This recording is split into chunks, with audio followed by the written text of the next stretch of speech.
you are the average of the 5 people you spend most of your time with. Yeah. Because who you spend your time with matters, because you start to think like they think, act like they act, say what they say, watch what they watch, read what they read, eat what they eat. And if you do the same things as other people, you will get the same results. This is the Better Life Podcast, where we talk about real estate investing, building wealth, and all in all living a better life. My name is Brendan Turner, and I've spent my life investing in real estate to achieve financial freedom. And alongside my co-host, Mr. Cam Cathcart, we want to help you do the same. On the show, you're going to hear from world-class guests who have been handpicked to help you level up your investing, your leadership, your goals, your habits, and more to become the very best version of yourself. So join us as we explore the habits, the actions, the beliefs that it takes to build wealth through real estate investing without losing your soul. This is the Better Life Podcast with Brandon Turner and Cam Cathcart. Cam Cathcart. What's up, man? Not much. How you doing? Dude, your kid broke, another one of your kid broke an arm. Another one. You have 2 kids in 1 month broke their arm. Yes. What are you doing? Yeah. CPS said the same thing when they stopped by. So. Yeah, they're going to come over soon.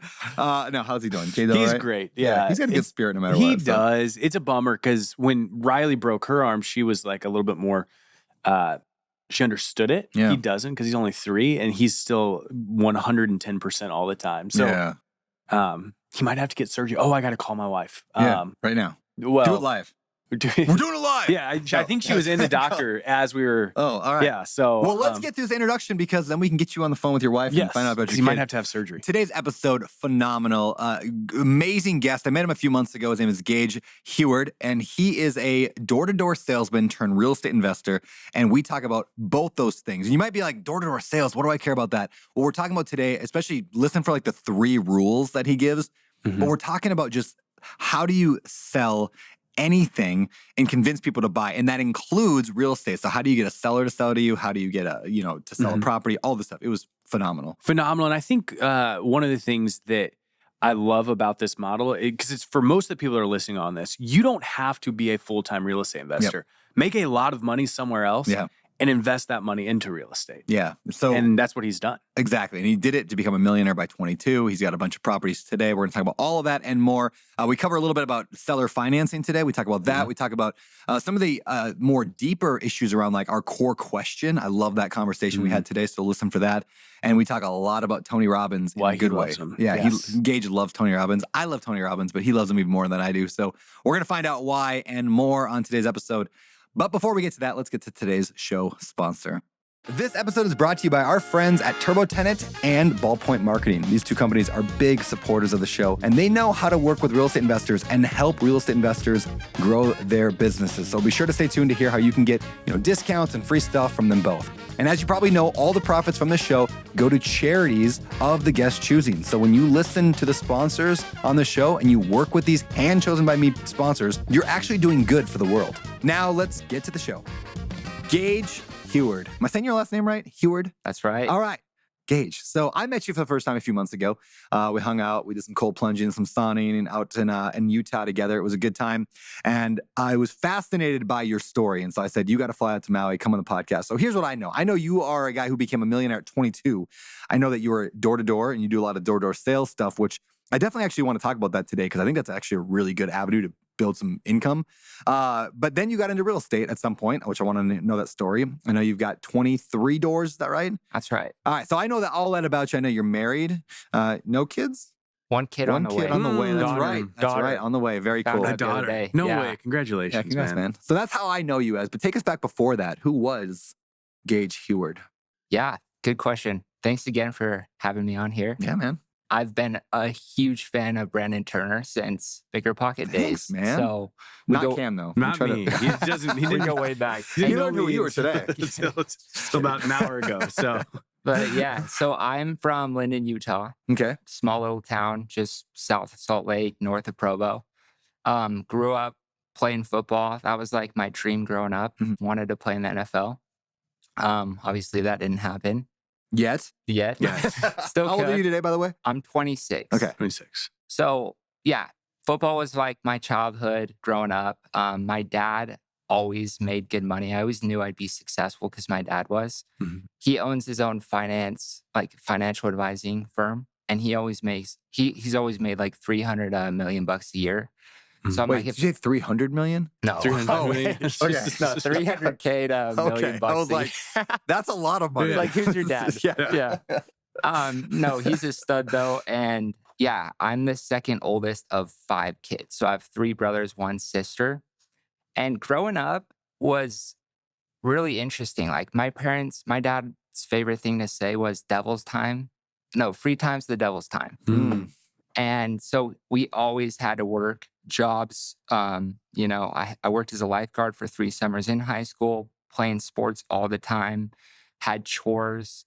I remember waking up Saturday mornings, you know, when I'm like 8 years old and my parents made up some project we were going to go and do in the backyard. Like you have to pull 500 weeds in a bag before you can come inside. Like they definitely taught us work ethic from a really young age.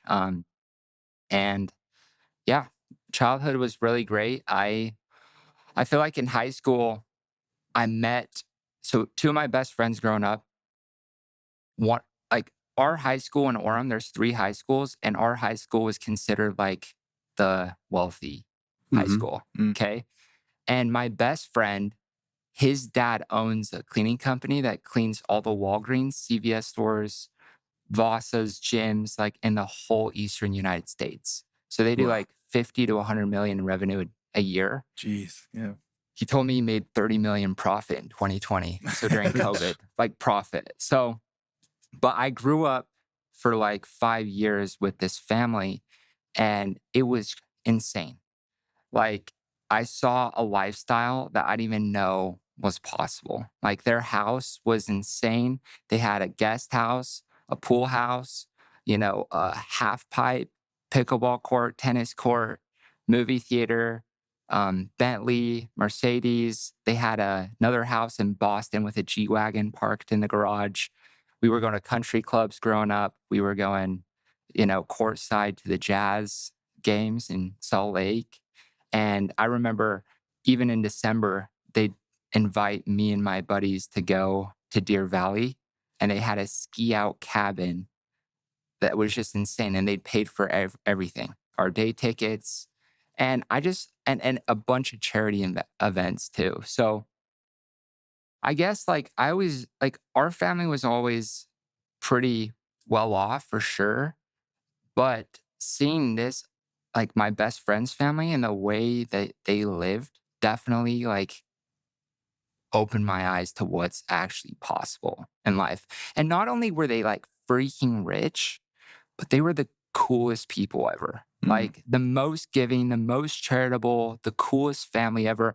I remember going to this one charity event.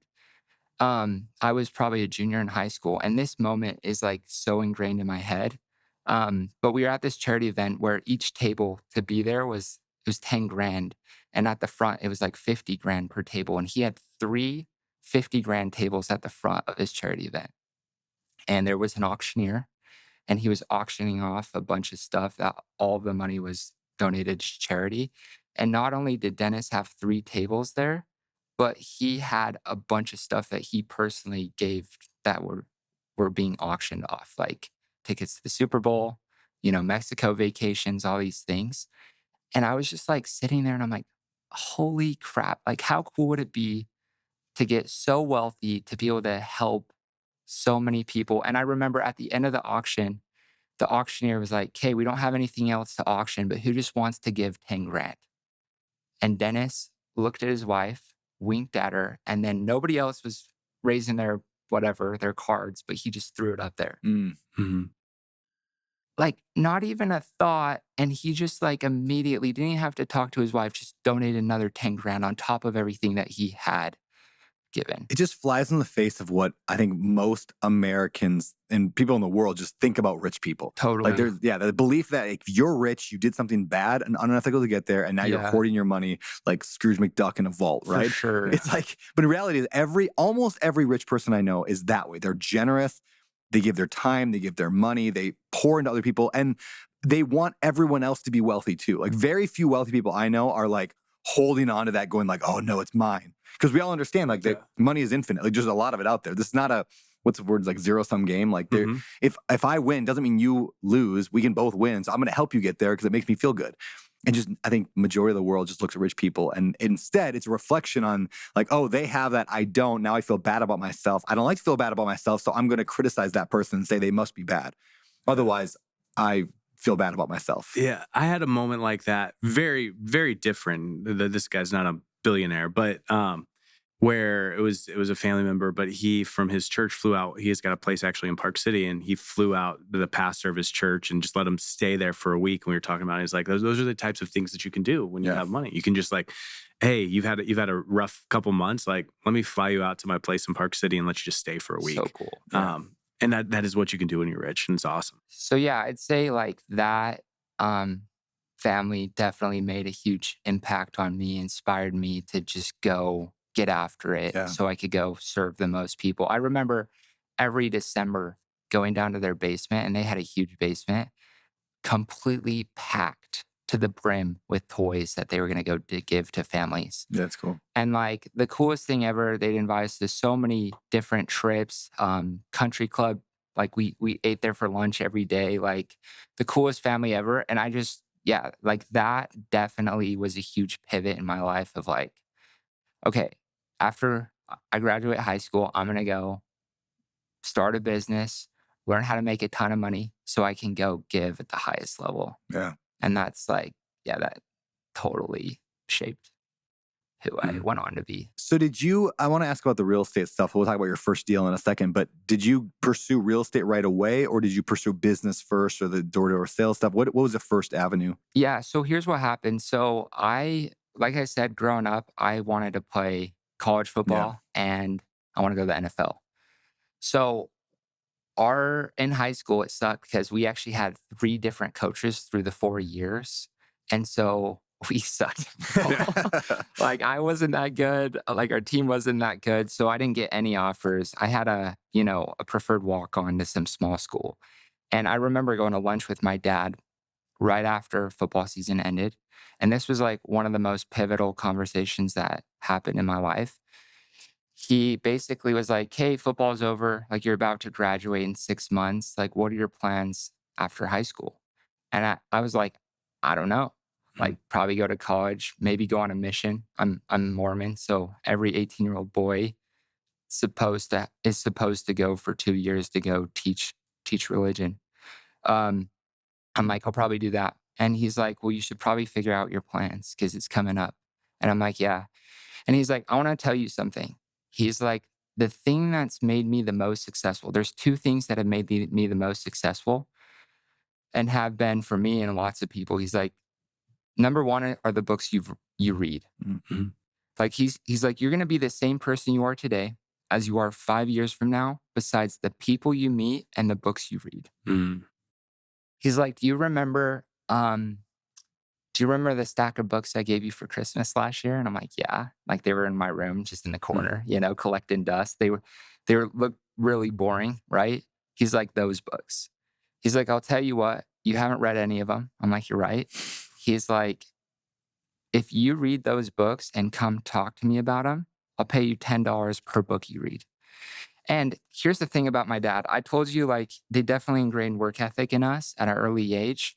But also, like, even though my dad had money, we didn't see any of it. Like, I always had my own room. We had a nice house. But, like, for school, we got $100 for school clothes. And so I literally would bust my ass working jobs just so I could, like, have the same clothes my friends had. Yeah. Like, just be somewhat able to be popular. But so my dad telling me that $10, like it wasn't a lot of money, even for me at that time, but it was like, okay, my dad's putting his money where his mouth is. He actually is serious about this. And so literally this was December of 2016. So those 6 months before I graduated high school, I just started knocking out these books, and they were classics. So As a Man Thinketh, Think and Grow Rich, How to Win Friends and Influence People, The Richest Man in Babylon, Rich Dad, Poor Dad, 7 Habits of Highly Successful People, like all of these books. And they started to change me as a person. Like I remember, and this is this is the long answer to your question, Brandon. But I remember reading Think and Grow Rich. That was like one of the first books I've read, and it talks about a money statement. So I'm like, I've never made more than like $3,000 in a summer. But I'm like, I'm going to do this money statement where it basically says, write down how much you want to make and by when. So I wrote down, I'm a senior. It's December. I have 5-6 months before I graduate. I write down, how cool would it be to have $20,000 in my checking account a year from now? And I'm like, I have no idea how I'm going to do that. And 20,000 is nothing, right? But like for me, that was like a lot of money. Yeah, when you have $3,000, 20 is a lot. Right. And so I wrote this down. I wrote down, I earned $20,000 by December of 2017. And I'd read it twice a day, felt like an idiot, reading it. And for 3 weeks, nothing happened. I'm like waking up in my morning, going to my closet, reading this, writing it down, and nothing happened for 3 weeks. I'm like, this doesn't work. But Think and Grow Rich says, keep doing it, right? So I kept doing it. And I remember one weekend, we asked my buddy to hang out, and he didn't want to hang out. And my friend was like, if I had the same job that this guy had, like I wouldn't want to hang out either. He's making a lot of money. And money was on my radar now, right? Mm-hmm. And so I called the kid the next day. I'm like, dude, what are you doing for work? I heard you're making good money. And he was working at a call center selling Dish and DirecTV on the phones. And so, yeah, he basically would call customers that had Dish. If they had Dish, he'd switch them to DirecTV. If they had Direct, it was probably a scam. Right? Like you shouldn't be working for two companies at the same time. That's clever. I remember when the DirecTV guy would come in, we'd take all the Dish stuff down and vice versa. But anyway, he'd make that's a scam for sure. No, you're an opportunist. Yeah. Great. But I got a job working there, and I'd go there a couple hours every day after school.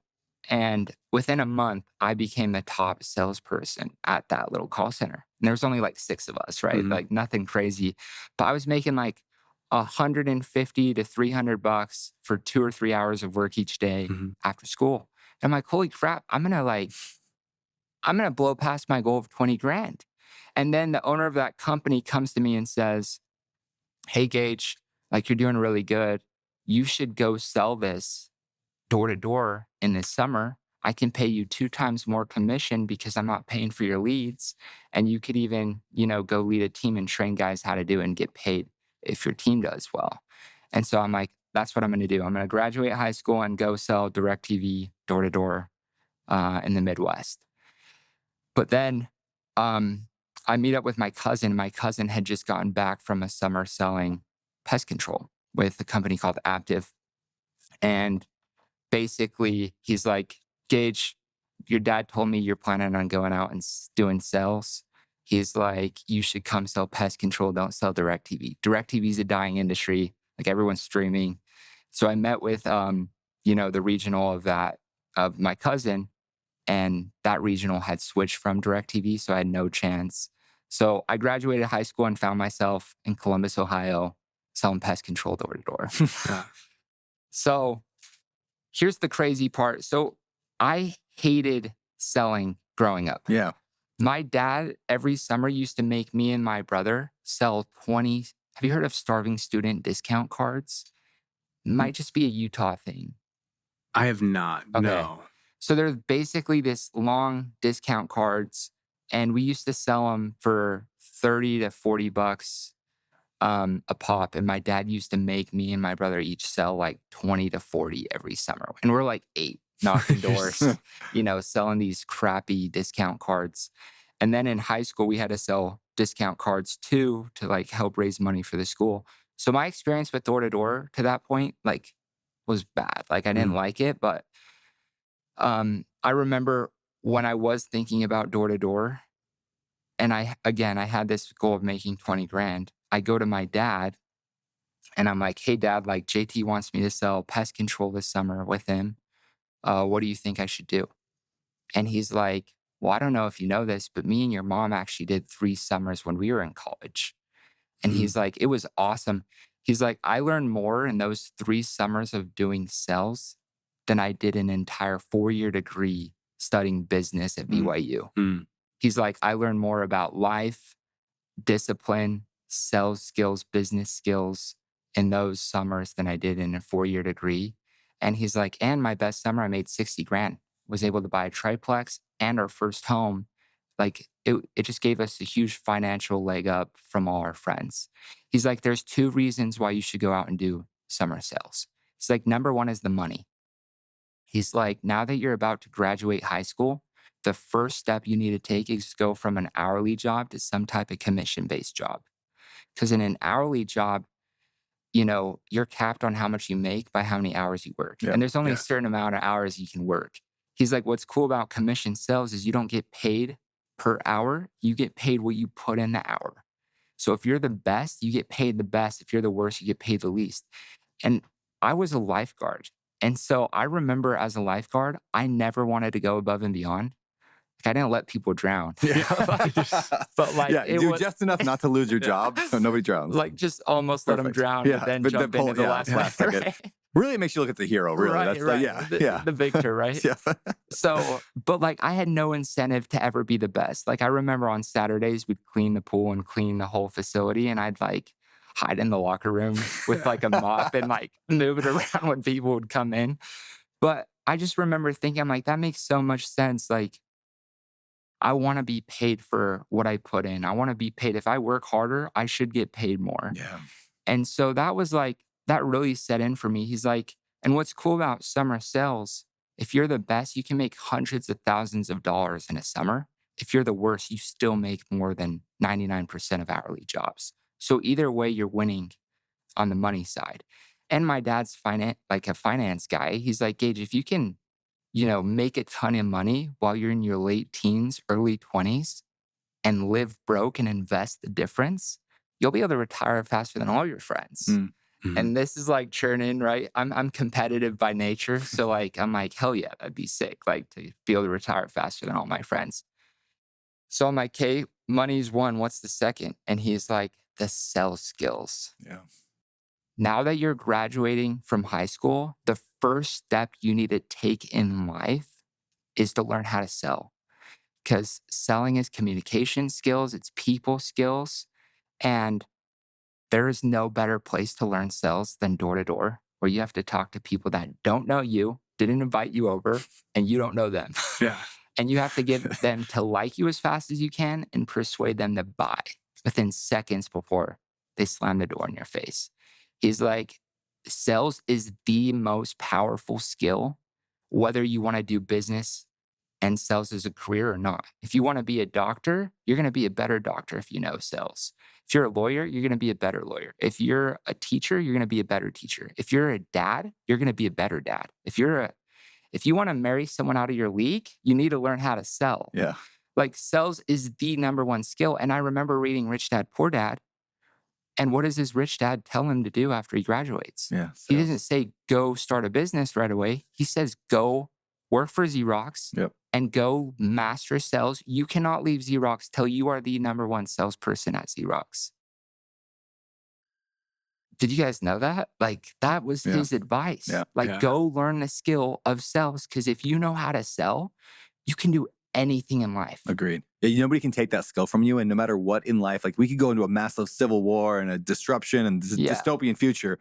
People still need to buy stuff. Like you still have to sell. Totally. It's like one skill that nobody can remove from you ever. So what is, I mean, I know we're going to get to real estate and all that, but if I just, I still haven't even gotten to your real estate. That's okay. We can go. Sorry. No, that dude, this is, there's no limit on the podcast. This is great. If we can go unlimited. We go 12 hours. Let's go. So I want to know the rest of the story about how the summer came. Yeah. But first, like, what is the key to being good at door-to-door sales? There's a lot. I'd say the biggest thing, so what I tell my guys all the time, the number 1 difference between the top guy on the team and the worst is ambition. Because if you want it bad enough, you can get it. It's like the first chapter in Think and Grow Rich. Desire is the root of all achievement. Like, because in sales, like if you want to be the best, you can be the best. If you don't really care about being the best, you won't be the best. Well, one of the things you said earlier that stuck with me was when you were talking about like, I'm going to make $20,000 by this. And You said when you were hanging out with your friends, the friend that didn't show up because he was making a lot of money, you're like, I thought about it because money was on my mind. And that's it. Like when you have that, like that goal, I'm a huge fan of declarative statements. I do it every morning. And when you're thinking about it, you are just opportunistic. When something pops up, it's like, oh, I'm going to call that guy and find out how he's making more money. Or, like I tell myself every morning how great of a dad I am. And then when there's an opportunity to be a good dad, I can immediately jump on it because I'm thinking about it every single morning. It doesn't make me a better dad, but the fact that I'm thinking about it, now I can take that opportunity every time it comes up. 100%. Same with the ambition, with like when you're ambitious, like when you have that opportunity, you can take action on it. In the Better Life Tribe, we do a thing called ideal identity statements. And so the idea is like what is the ideal identity you want to have in one of the 10 categories of life? Like, like whether it's your finances, whether it's your marriage, your parenting, your health, like what is the ideal identity? Like I am what, right? And I got a lot of this from Tony Robbins, which I'd love to talk about later. But the idea of like the words following I am are like the most powerful words you can say. And so it's like, I am a good husband to my wife. I am patient. I am kind. I am loving. I am attentive. I give her my time. Like those statements matter. And then we do the whole Better Life Tribe is reverse engineer from identity into goals, into actions, right? Rather than like, I want a cool car. Like that's like starting with what, but I like starting with who, like identity wise. And you create that statement. We even have like an AI tool, which I think everybody can go to abetterlife.com/identity. I think that'll take you there. Anyway, it's an like AI tool which will help you write that declarative statement or that ideal identity statement. I think it's totally free. I love that. Yeah. In fact, every day I ask myself 3 questions and I write down as many responses to these questions as I can. The first question is, who am I? I am a force for good. I am a joy and pleasant to be around. I am a great husband. I am the best salesman in the world. I'm the best leader in the world. I'm the #1 podcast host in the world, right? Yeah. I go through as many things that I can. I'm obsessed with growing. I'm obsessed with impacting as many people as I can. I answer that question, who am I? And then I ask, and I got this from Tony Robbins and Casey Boss, so shout out. But second question is, what are my biggest opportunities right now? And I list them. And maybe it's like to go on a date to this place with my wife this weekend. Maybe it's like this podcast. Maybe it's like, to go platinum with Tony Robbins. So I list all of my biggest opportunities in life.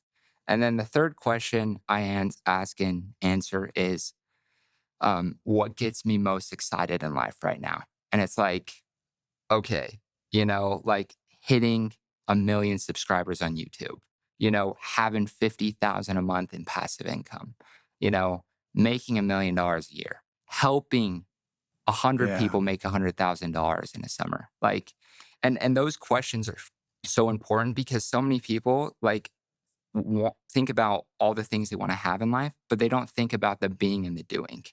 You have to start with who you are, who you want to be, and then what kind of actions would that person take to get the result. Yep. That's exactly what we teach in the tribe. Is like, take your identity statement and then say like, who has that and what did they do to get that? Love that. Like, because you base it. Yeah. And then the answer becomes a lot easier. For example, with sales, right? Like, who's the best sales guy at this company? Oh, it's this guy. Okay. What did he do? Yeah. It's like success leaves clues, right? Like the famous quote. It's like, just do what that guy did and you'll probably get it. Yeah. Who is he and what does he do on a daily basis? Yeah. So going back to your question of like, what's the difference between the top, like how do you make it in sales? Number one thing is desire. The people that are the most ambitious always sell better than the least ambitious people.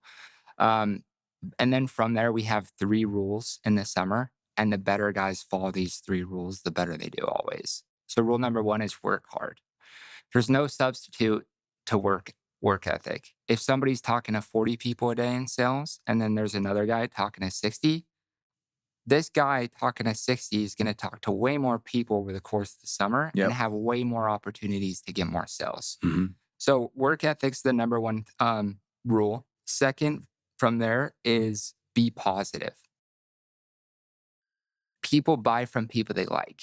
And if you're a positive, happy, confident person on the doors, they're going to be way more likely to buy from you than if you're not. And it's funny because like, even if a guy has like ants in his kitchen, for example, if you're just like rude or doors. It's going to be like, sorry, buddy, I'm going to call Terminex, you know? So you have to be positive, and that's hard when, you know, maybe you're starting out, your closing ratios, you're only selling 1 out of 60 people. That means you have to go through 59 no's to get 1 yes. So that can be hard mentally for someone to like stay positive despite the rejection.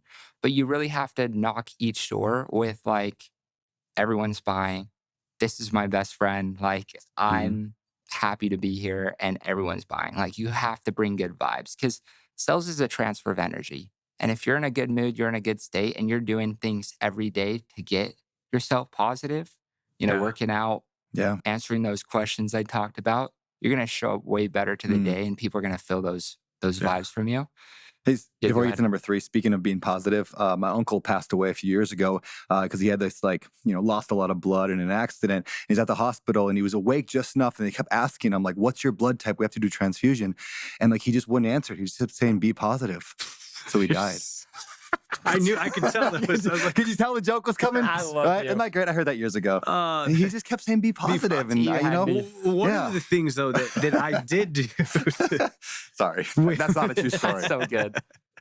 When I was like doing a lot of direct to seller marketing for my real estate company, and I was the person who's actually going on the leads, I would literally sit in the driveway before I went in and visualize myself buying that house. Like every single, and it's the same. I mean, it's not 1 in 59, but it's 1 in every 10 I would buy. And so that's a lot of no's and a lot of rejection to get 1 yes. The 1 yes can make me $30,000, $40,000, $50,000. So it was worth it. But every time I would just visualize myself buying the house.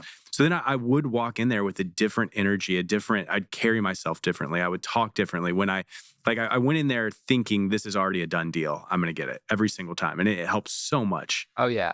And I think everybody that's really good at sales like you did has a strategy to stay positive. Like for you, it was visualize like every door is like a yes. And that's great.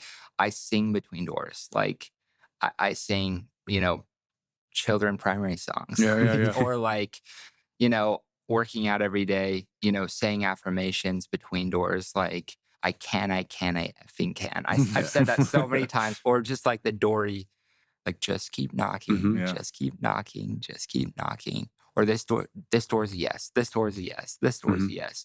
So yeah, be positive is the second one. And reps that can stay positive despite the adversity and all the no's and the rejection always sell better than reps that, you know, take it personally. And then the third thing that separates guys is taking the training seriously. Because one way to get more sales is go talk to more people, but the other way is to get more skilled and learn how to sell more of the people that you do talk to. Get a better closing ratio. So, and that's the cool part is like, whether that's, you know, the morning meeting, whether that's role playing by yourself in the mirror, repetition is mastery. Like, you really do have to get skilled, and you have to spend time daily studying the skill.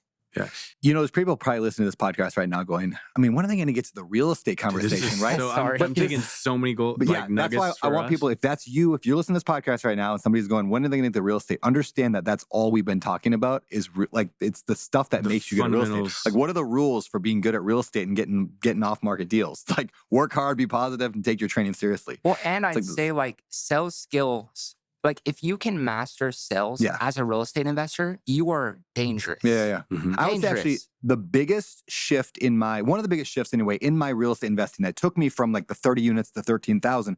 One of the pivot moments there was reading a book about sales from Hal Elrod and Ryan Snow, I think was his name.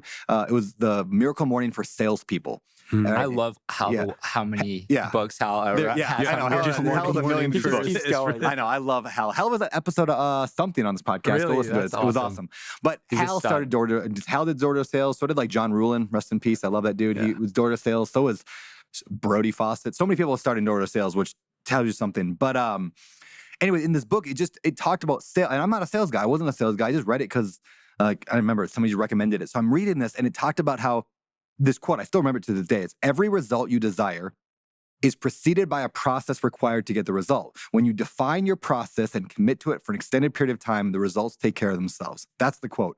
And I remember thinking like, that can't be that simple, but they break it down. It's like, what's the process for getting sales done? Like how many doors you visit, what's your closing rate, reverse engineer that, work your process and you get the results. So I took that concept and applied it to buying real estate, and like it completely worked. Like it was just like, oh, you can literally reverse engineer how much. Remember Josh and Tiffany High we had on? Same thing. There was like, oh, we just work backwards from how many deals we want to buy. We figure out the steps, and it's like, I learned that from sales. And so the point being, another Brian Tracy has a book called something with sales. Anyway, Psychology of Sales. Yeah, it's so good, right? So good. He talks about like all sorts of sales skills, but that book dramatically affected my life too. So anyway, the point being, we're talking real estate. Yeah, that's top 3 sales books for sure. And I'd say Augmentino, The Greatest Salesman in the World. If you haven't read that, I've not read it, but I hear good things about that one. It actually takes 10 months to read it the right way. Really? Yeah, because you have to read.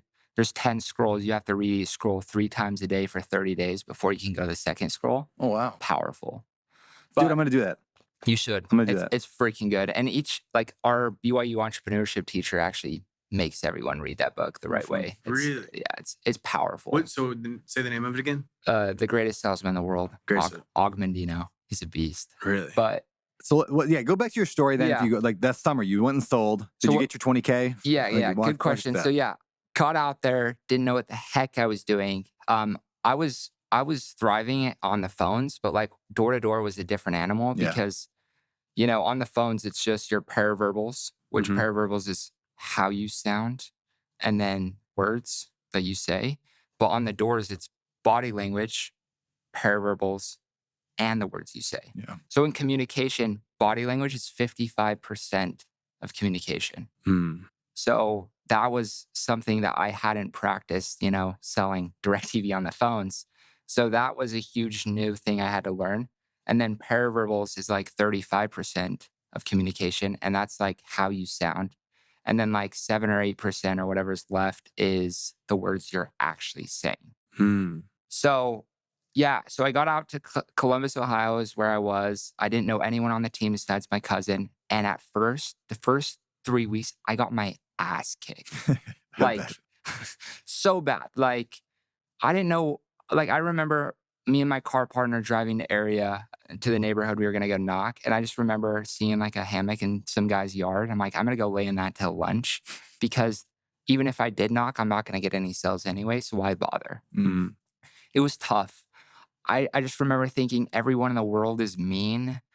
I just was like, please buy from me. I was really desperate. I didn't have confidence. And I remember 3 weeks in, it really got to the point where I had like $30 in my checking account. And I called my dad. I'm like, Dad, I hate that you told me to come out here. This job sucks. I'm coming home. And he's like, what home? Like, you're graduated. You're not staying with us if you quit. Like, you don't have a place here. Wow. I love it. I do. That's a tough conversation, but that's so cool. And he's like, you're not coming home. Like, you got to figure it out somehow, some way. And he gave me some tips, obviously. But I remember getting off that call and I'm like, I am effed. Like, I can't figure this out. And I just had my back against the wall. And then I remember talking to my cousin, who's my team lead. I'm like, dude, I don't know what to do. He's like, you either need to go home or do this job the right way. He's like, you haven't been working hard. Like, you still have, I remember walking between doors. I was on Snapchat and looking at all my friends' stories of their senior trips. And I was just, playing game pigeon on my phone between doors. I'd call my mom. I'd take breaks. I wasn't training. But he's like, you either need to go home or do this job the right way. Gage, just commit to working the hours, commit to training for 30 minutes to an hour a day, and commit to just being positive. And that's what I did. And I deleted all my social media, deleted all my, little games on my phone, and started working hard, tried to stay in a positive mindset, and trained with the top reps on the team every day and read the manual, watched the training videos. And slowly but surely, I started to get deals every day, 1 a day, consistently, 2 a day, 3 a day, 4 a day, to the point where I was out selling my cousin, who was my team lead. So it was the hardest summer of my life. But I remember my goal was 150 accounts and literally made $20,000 on the dot that summer. And it was like $1 million to me at the time. I'm like, I'm rich. I can buy my own AirPods now. You know?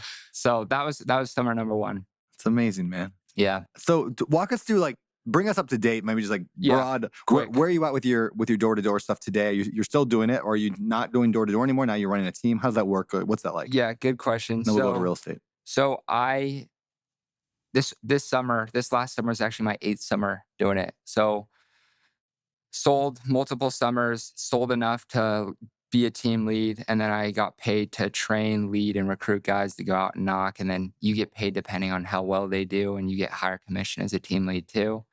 So I started making multiple 6 figures every summer. And yeah, it was awesome. And luckily at the company I was at, Active, there was a guy named Chandler Smith who was high up at Active, and he was making like $1 million a year, not even knocking anymore. He had like 400 guys that would go out every summer and sell. And he started investing in real estate. And he was like a huge mentor to me. He started a YouTube channel, Chandler did, and started putting out videos of how he's running numbers on deals. I remember searching your Bigger Pockets, like the 4 square, how to run the numbers on deals. And I just started diving into learning about real estate, started listening to Bigger Pockets podcast, and which we interviewed him on the podcast. Heck yeah, he's a stud. Yeah, he's a stud. I love him. Love him. And you guys should all go watch Chandler interviewing Brandon too on his YouTube channel, because that was fire. Okay, good. It was really good. Okay, good. But yeah, so I started buying real estate after I think my 3rd summer. Was my first deal, because you need 2 years of taxes to get pre-approved for a loan. So I remember my first deal. Yeah, let me ask the question before. By the way, one of the reasons I wanted to have you on the podcast, besides just you have a cool story, it's you have a cool story that resonates with most people, in that people start with not a lot of money. They're like, well, how do I get into this real estate thing? And sometimes the best way to do that is actually to find a way to have scalable income, which is what you did. And it could be door-to-door sales, it could be starting a business, it could be flipping houses, it could be something. And then the skill set to do that will make you a bunch of money that can last for the rest of your life. And then you take the profits and dump it into real estate. That's why I wanted to start with how you got the cash flow to be able to then invest. So, well, because that's what's so cool about the door-to-door sales industry is you get paid to learn the skill at the highest level. Yeah. Like in one summer, you get a PhD in sales. Yeah. You do. It's 10 hours a day for an entire 100-day summer. Full immersion, learning sales. And then so my first 3 years, I got better and better. I sold 150, and then I sold 472 accounts, and then 750. I was the most improved rep out of 1,000, 2,000 reps in the company. My 3rd summer, I made $200,000 just on my own sales. I had my little brother out there too, and then once you do so well, once I mastered this skill, the next job was to help others master the skill. Yeah. And that's when you learn how to train guys, how to be a leader, how to recruit. And those are new skills that also come with a huge dollar amount. You know, like if you know sales, you can make a ton of money. If you know how to recruit, lead, and train guys, that's another lots of money, high value skill. Yeah. So like so I was at Active for 5 years, and then I ended up starting my own company called Mamba Marketing. Shout out to Covey. Yeah. I just love his mindset about like relentless pursuit of excellence, never settle for less than your best, always be growing. And I started Mamba Marketing basically, in 2023. And this year we did over 3 million in revenue, our 2nd year. Wow. And I made $800K. And it's amazing. Summer. It's all right. And I don't say that to brag, but like it's the craziest thing, because I've just learned these skills, and they are super valuable in the marketplace. Yeah. Beautiful, man. All right. So let's talk your first deal. This is the first deal question, brought to you by firstdeal.com. That's my program to help newbies buy their very first property. So how did you get your first deal? Great story. Okay. Here we go. So I didn't know much about real estate. Okay. I just knew you can buy this house, you can use the bank's money, and you should buy a deal that cash flows, because there's deals that cash flow if you buy it for the right price. If you don't buy it for the right price, it doesn't cash flow. So I remember analyzing deals, just basically, looking at what they cost, what my mortgage would be, what my down payment would be, and what they'd rent for, right? And so I found this deal. It was a duplex, a couple blocks south of BYU in Provo, kind of where you stayed probably while we were hanging out in Provo. But it was built in 1911. And it was built in 1911. It was listed for, I want to say, $315,000. And I was going to put 25% down because I didn't know that you would only have to put 5% down if you are occupied. I didn't know that. So I was going to put 25% down, and I knew that the mortgage was going to be $1,500, and I knew that it was currently rented for $2,300. I'm like, okay, I have $800 in cash flow. Right, guys? That's the belief. We call that phantom cash flow, phantom, right? I like that line. Yeah, it seems like it's going to be there. It's going to be a great deal. Yeah. So I freaking pulled the trigger, and I think I put, like close to 80, 90K down. Yeah. It's a lot of money, more money than ever. And this is another thing. My dad was really smart because so many people, once they start making good money, immediately upgrade their lifestyle. Yeah. And my dad said, everyone says to invest 10% of what you make. But if you invest a higher percentage of that, the faster you'll retire, the faster you'll be financially free. Yeah. So since my first summer, I've invested 80% of every dollar I've made in door-to-door. Yeah. So I'm like, that's awesome. So my dad's like, there's only two ways you make money. You bust your ass and you grind and you hustle, or your money makes money. But making money is way more fun, but you have to bust your ass first. To get the money, for sure. Yeah. So my dad was such a good mentor that way. So after my first summer, I wanted to buy a nice car. Never did. Just lived like a broke freaking mofo for so many years. I remember 7 years, I didn't buy a single item of clothing. I was just broke, lived so broke. But anyway, so I put 80, 90K down on this house. And I remember I closed the end of September of, I think it was 2019 or 2020. Yeah, 2019. And I text both tenants and I'm like, hey, this is Gage. I was the one that purchased the property. Venmo me at this for rent. Didn't know what the heck I was doing, right? And there were two tenants that had occupied both units, right? Mm-hmm. And one side just says immediately, awesome, great, and they paid on the first. But then I hear nothing from the other side. Yeah. I'm like, they ghosted me, right? And it's the first, and then it's the second, and I don't hear a word, no payment for rent. And I'm like, frick, what do? I didn't know. Yeah. So I drove down there because I lived in Orem at the time. I drove down there, and immediately when I pulled up, there was just crap all over the driveway. Just boxes of clothes, dressers, furniture, crap everywhere in the driveway. And I'm like, this isn't good. Go knock on the door, no answer. And then there's a keypad, punch in the code, and they had left the property in the middle of their lease, and it was absolutely disgusting. Did you inspect it before you bought it? I did, and it was good. Right? It was I knew it was gonna need some paint when they moved out, and maybe some new carpet. It was built in 1911, right? This property was weird already, but oh my gosh, the power had been turned off, and there was food rotting in the fridge. Oh, it stunk. There were diapers laying around.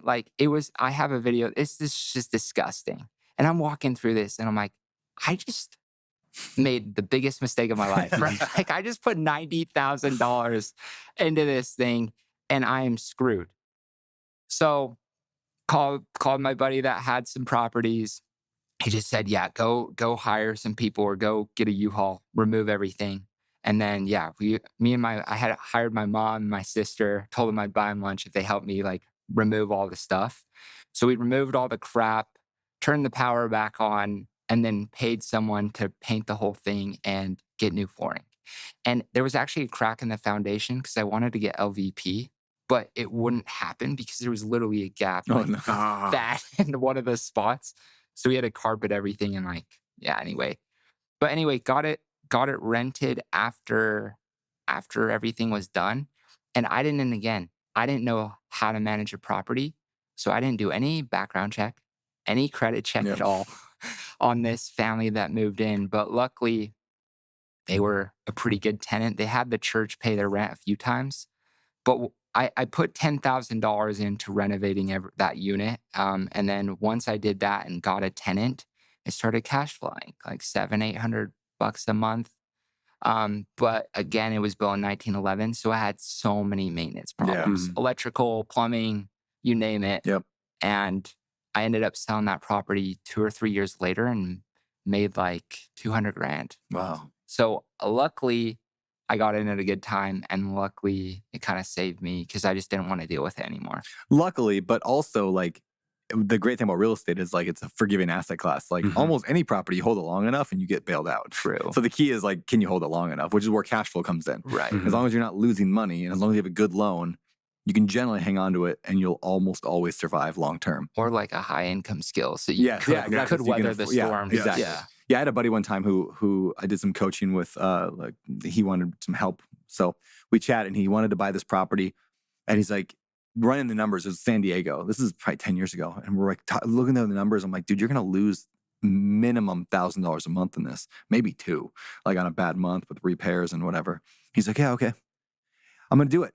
I'm like, I was like, what are you talking about? Like, why would you're gonna lose money every month? He's like, yeah, it's all right, but I make $1 million a year at my job, and it's super secure. So I'm like, all right, just know that it's a bad deal. Like you're gonna lose money anyway. But the thing he bought, I don't know, it's like $500,000 or $600,000 worth like $2 million today. Yeah. So I'm like, if you have really good income, you can weather a lot of those storms. And now, and rents have probably doubled. I'm sure he's just printing money cash flow wise today. So totally, yeah, another good reason to make up a lot of income doing something like sales. Would you guys advise? I had this on a coaching call earlier today. If like a first deal student came to you and said, hey, here's this property, I can buy it. It does not cash flow anything, but I can get all my money out and break even, like truly break even. Yeah. As long as it's pure cash flow, not phantom cash flow. Yeah. Pure cash flow. And they get their money out. They can get their money out. So yeah, pure cash flow is losing about $70 a month actually. Yeah, but they can get all their money out. Yeah, I would still probably, because I think the power of doing a deal like is so much more important than getting cash flow. Yeah. Right. When you have to think that $70, negative 70, so what is that? 840, you lose $840 a year on that. It's going to appreciate way more than your loan pay down will be more than that. Yeah. So as long as they have good financing and like that experience would, they might never make any money at all. I'd still tell people to do it. Yeah. I don't know. You agree? I agree. Okay. You made $200,000 on yours, which is amazing. All right, so I want to get to the next story. I want to know the rest of it, how you got up to 23 units. Before we do, though, we're going to bring in this week's show sponsor. One thing we do on the show is we dedicate 100% of the profits from the show toward charities of the guests' choosing. So where are we sending the profits from today's show? Operation Underground Railroad, Oh, baby. yeah. They're a good group. Yeah, love them. Why does that matter to you? Honestly, I've had the opportunity to listen to Tim Ballard speak at a few different events, and oh my gosh, like the stories are just horrifying of, some of the situations that people get put in this life is just really unfortunate. And yeah, anything I can do to reduce the amount of people involved in that would be awesome. And shout out Sound of Freedom. If you guys haven't watched it, you guys should go watch it. But it's a great movie. It's a great movie that kind of shows the ins and outs of, sex trafficking and how big of a problem it is in America and in the world specifically. And yeah, hate that stuff. Like if I could click a button and like delete all pornography and make it illegal immediately, I'd do it. And then if I could hit another button, like I would do anything. Like that would be the best thing ever that could happen for humanity, I think. Yeah. One of the best. I agree. I love it, man. Well, we'll send the money to them. We're a big, the whole Better Life tribe is all the profits go to the fight against human trafficking. So that's, near and dear to my heart as well. So appreciate you in that. All right, so picture this. I just signed a lease with a tenant. They seemed great on paper. Then a few months in, everything kind of started going sideways. Suddenly, they're missing rent deadlines. There's a broken window. The neighbors are complaining about them.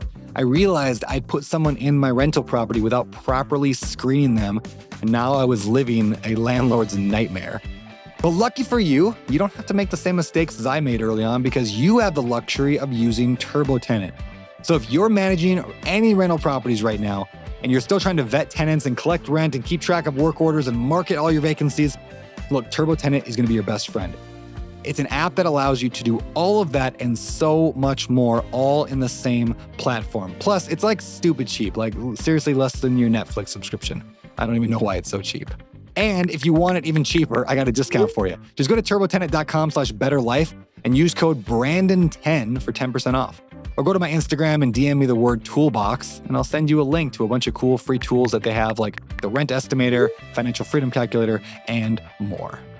Hey, so many of you have heard me tell that story about how I bought my daughter Rosie a fourplex, like a rental property, the week she was born, and how we put it on an 18-year, mortgage payoff plan so it'll be paid off when she graduates from high school. So essentially, my tenants are paying for Rosie's entire college. Now that's pretty awesome, right? Not to mention, it's also making almost like $1,000 a month in cash flow. That's double awesome. But I don't think I've ever shared really exactly how I found that deal. So here goes.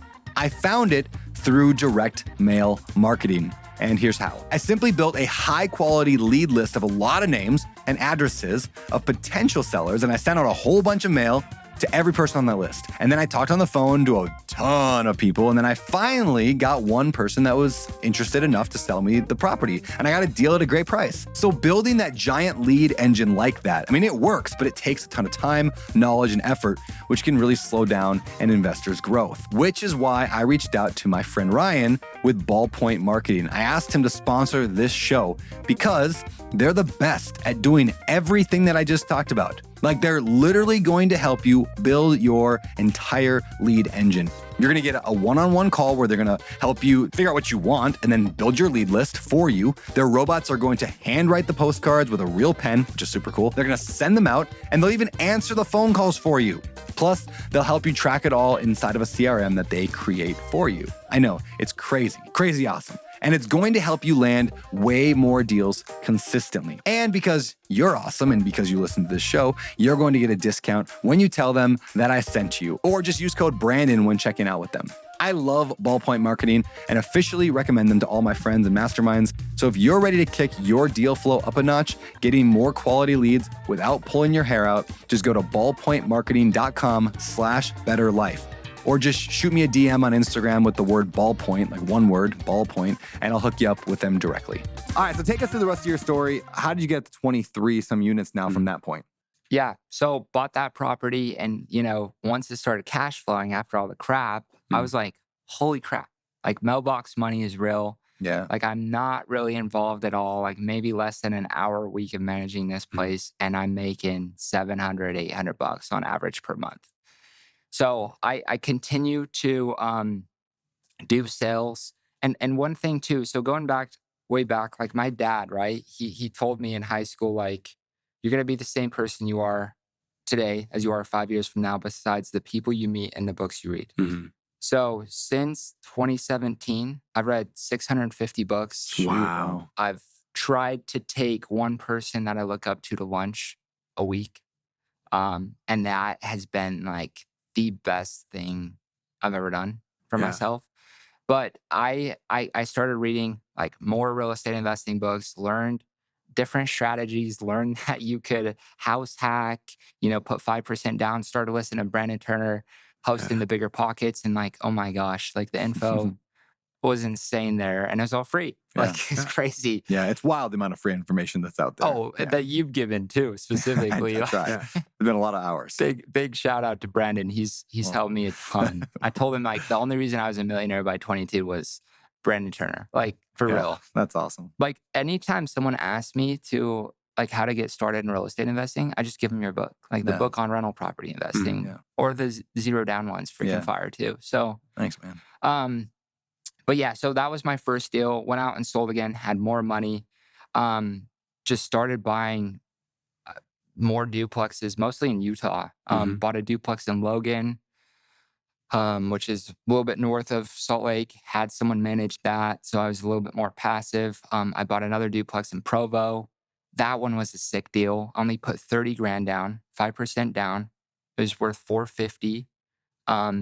Today it's rented for $3,600 a month, and my payment's only $2,100, and my interest rate's 3%. Yeah, and it's worth like 800 and something grand. So that investment was probably one of my best. But yeah, just started buying little deals here and there. Just made sure that the numbers penciled, and then kept reading books, and kept myself in proximity with people that were investing. Got smarter about tenants.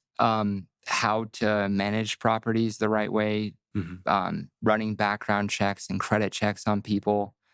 I had one story. I bought this duplex in Orem, and the bottom floor had missionaries for a church in there. So the church was paying the rent. And then the top floor, me and my buddy lived in there, and then we moved out and had to put some people in there. And this was this was like my second or third deal. So I still didn't know about background and credit checks and how easy it was, and that the tenants could pay for those. And it was only $40. Like, it's super easy to do that. But I remember I get a call from like the church mission coordinator, housing coordinator. He's like, the missionaries in the basement say they smell weed coming from the upstairs unit. And yeah, we had lots of fun things happen. But yeah, just kept buying, kept living broke, and funneled all the money from my cash flow in real estate and from door to door into more and more real estate. How do you stop people from smoking weed in your rental units? How do I? Yeah. How does a landlord? Yeah. How does a landlord stop people from smoking? This is like real problem with every landlord. What I did is I just said, hey, like, it seems like you guys are abusing the no smoking policy in the lease. Like, tenants in the basement are saying they smell smoke. Like, if they continue to smell smoke, like, we're going to have to start the eviction process. Like, I just threatened them. Yeah. It got the job done, luckily. But I used to have this problem where people would smoke, not necessarily marijuana, maybe everything. Anyway, they just like open up their window and just lean out their window and smoke. And you're like, it doesn't, like, it's just blowing in anyway. Like in tenants' minds, it's totally fine. Do that. Yeah. In the morning. Yeah, there you go. But I'm kidding. Right? I know you are. What's the makeup of your 23? Are they all long-term rentals, or do you have Airbnbs? Do you have? Yeah, good question. So right now, of the 23, two are Airbnb of the 23 units, and then the rest are long-term. Just long-term? Yeah. Awesome. And then right now, most of them are in Utah, and then a few are in North Carolina, and then I have one in Florida, one in Oklahoma City, and one in Memphis. Why did you choose those cities? You know, I just looked at places that the rent-to-value ratio was good. Yeah. And I made sure I chose cities and states that people were moving to, not out of. And Florida, North Carolina, those are all states that, Oklahoma are all states people are moving to, not out of. So rent-to-value ratio and that, I'd say. How are you finding your deals?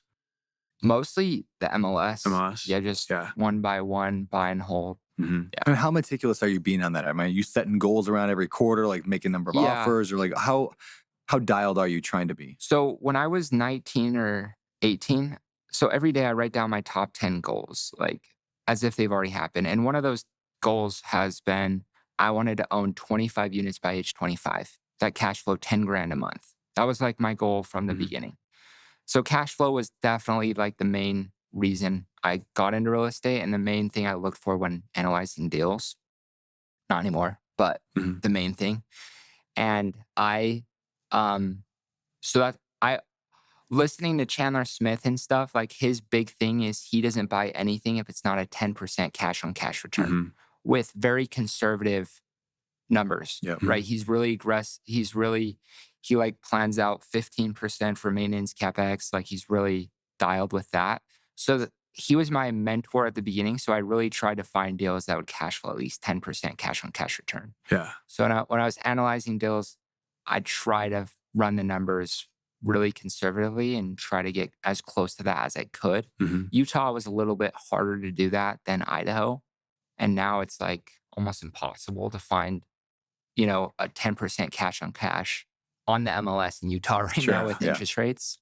So some of the deals I've done recently are seller finance. Okay. So just changing the strategy as it gets a little tougher out there. Yeah. How are you pitching a seller finance deal to somebody? Honestly, I have a realtor that is just good at like talking to agents that have deals that have been on the market for a long time, or just searching Zillow keywords, seller finance, and see what their terms are, and just negotiating with those people. So nothing crazy, but yeah, me and my wife just bought a house. The most recent deal I did was in Saratoga Springs, Utah, and it was a seller finance deal at 3% interest rate, and I only had to put 30 grand down. So that was that's cool. Killer That's deal. awesome. Yeah, I'm a big fan of seller financing because it solves like multiple problems. Like the seller doesn't want to necessarily lose all their income, especially when they're older people. Like I'm guessing it was an older person who just wanted to get cash flow. There's actually a young couple that had really? bought the house brand new, but they were getting divorced. Okay. So yeah, so it solves a problem on that side. Yeah. There's usually some reason that they'll want to do it and they don't want to just sell it outright. Yeah. It solves a problem on every side. Like I'm a big fan of, I like seller financing more than sub two. Sub two is fine, but I'd rather do seller financing if I can get it. Yeah. But yeah, just that, it just shows there's more than just go get a loan from the bank to buy real estate. For sure. Yeah. What's your favorite creative finance strategy that you've done? Probably just seller finance. Yeah. Yeah. Nothing crazy. Yeah.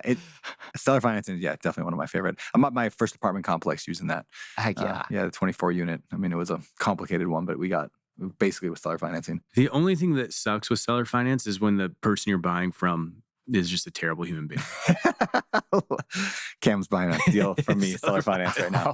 So that's funny. Yeah, I'm selling my house to Cam, and why am I carrying the contract? This is actually a good. We should talk about this. Why would I do that? Why am I doing that for you, man? I mean, you're putting down a down payment, so it's not no money down. Yeah, I'm putting down a decent down payment. Doing some. So you're going to get some money. And there's a sub 2 component of it. Yes. And then the rest of seller financing. Why would I do that? Well, your tax burden is going to be a lot less. Yep. Because it's an installment loan. Yep. On that. Yep. So I don't pay as much taxes. But I probably could just go buy some more real estate costs I get and be okay with it. So why else would I do it? What do you think? Well, because you don't want me to have to move off the island. That's actually where I'm going with this. Is a piece of it. Like it's not like I'm charging you more than the house is worth. Like you're paying what it's worth. Yeah. You have room to grow. You said it earlier, Gage, is when you said people like to sell or buy from people they like. Right? Like I just like it's literally as simple as that. I like you and Lexi. Like I'm just like, I like you. Like let's make a deal happen. That'd be fun. And there's people don't think about that enough. That like people just like to help each other and to do business together. And I'm like, this is great. Like this is fun. Like let's do it. The likability factor when it comes to sales is the number one thing. Yeah. Like if you can make somebody like you, and I think like as you were saying, a lot of it has to do with your body language, the way that you look, the way that you carry yourself. Like your verbiage is the last thing that they care about. But like for me, so I was one of the top women's shoe salesmen in Nordstrom. Yes. Wow. It was amazing. I believe it. So I sold women's shoes at Nordstrom. But like I always like made sure that I stood at the front because people walked through the store and I had a big smile on my face. Yeah. I looked awkward because I was just like there smiling at nothing. But when people came into our section, they came to me. They didn't want to go to the person that was standing over there that looked upset or not happy with the day. Like they came to me and then I would always be able to sell them shoes. And so it's all about the likability. That's what I tell like our salespeople is like, if people know, like, and trust you, like they will sell their house to you. 100%. For sure. So good to know that you just manipulated me into selling you my house. So no. It's not a great house. It's actually a good point though. It's not manipulation. It's really it is who you are. And we became friends and therefore I want to do business with you. Yes. It's like, yeah, let's do it. Why not? And I think that's how sales are. You just got to do it in 2 minutes on a door-to-door thing. Yeah. And even talking about that, like Brandon has been the host for Bigger Pockets and then he's written these 3 books on real estate investing. And it's like, and The Richest Man in Babylon talks about like, you know, if you're going to invest your money and invest with experts who've done it, who do it, who know it really well. And like you being the host of the Bigger Pockets and writing all these 3 books and me wanting to be more of a passive investor than an active investor, I'm like, I'm going to send my money to Brandon. Thank you. I like real estate. I trust Brandon and I never met you. Yeah. Like, and it's just crazy to me that we're here right now because like, dude, you've been like an idol to me forever. I was telling Zeke earlier, like when I started my podcast, I made a list of people I wanted on and then a dream list of it would be insane to have on. And it was like Tony Robbins, #1. Cameron Cathcart. And then, and then Brandon Turner and my awesome. Like, and it's just crazy that we're going to record yours right after this one. We're here. Yeah. So we're going to do it. Anyway, just going back to the sales thing, like, dude, I liked you. I trusted you. I knew that you knew what the hell you were doing.